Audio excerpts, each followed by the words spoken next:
So, I don't know if you guys can notice, but I have different hair. I've never dyed my hair before, so this is a milestone for me. So, hair! Hey there guys, this is Samantha, and today I have the Harry Potter Spells book tag.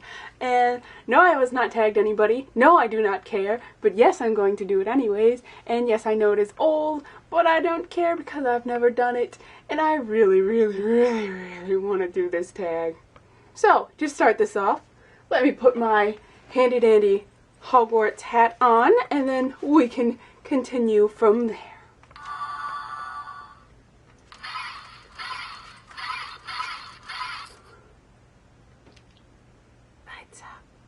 Disclaimer, I can't pronounce anything, people's names, particularly spell names, so I'm like Ron in the whole, it's Leviosa, not Leviosa, however the heck it goes, and just give me a break here guys, because I can't pronounce anything.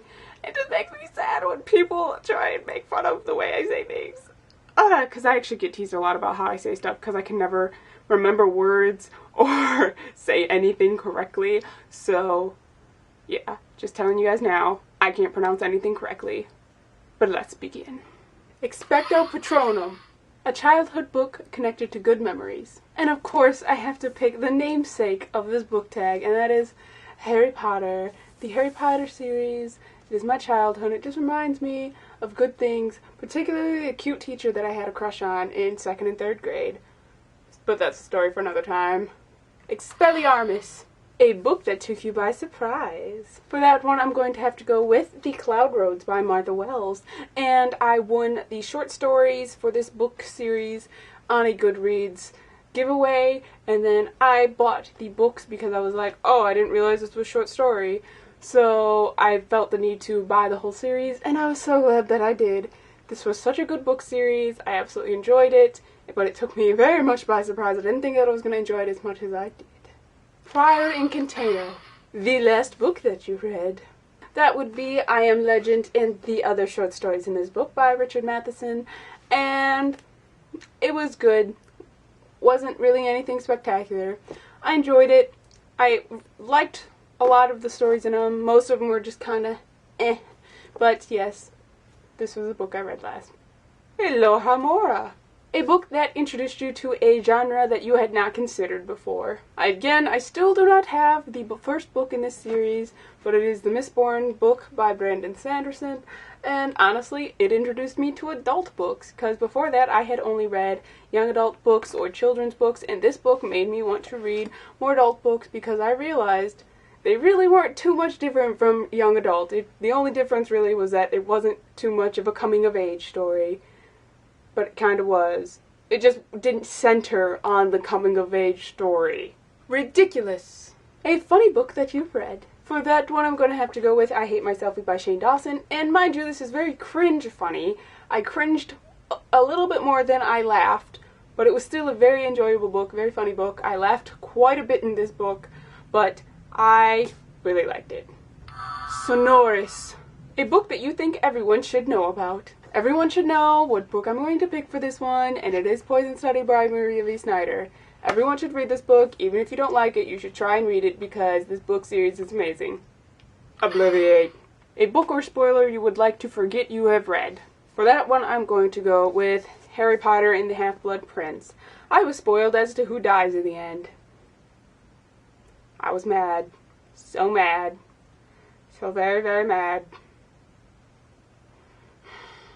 Imperio, a book you had to read for school. For that one, it is Unwind by Neal Shusterman. We had to do a section about morals and stuff like that. It was basically a section where we read Frankenstein and then talked about cloning and stuff like that, and basically what morals you have and what is the limit as to where we should stop as to these things and whatnot. But yes, I had to read this one for school, and I was very glad that I did because I enjoyed this book.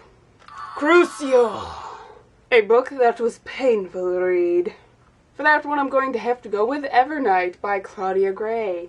I thoroughly disliked these books, the whole series. I didn't like them. I don't know why I kept reading them, but it was so painful because it was so boring. And I don't know how I got through as many books as I did, and I don't remember how many books I got through. But that was more than one, and that was too many of them. More than one was too many. Actually, the first one was too many of them. But yes, I digress. A book that could kill. Interpret as you will. And since I have absolutely no creativity in a bone in my body, I'm just going to copy what everyone did and just show the biggest book that I have. And although this is one book that I'd never plan on reading, I don't even know why I have it, honestly. My boyfriend's dad gave it to me.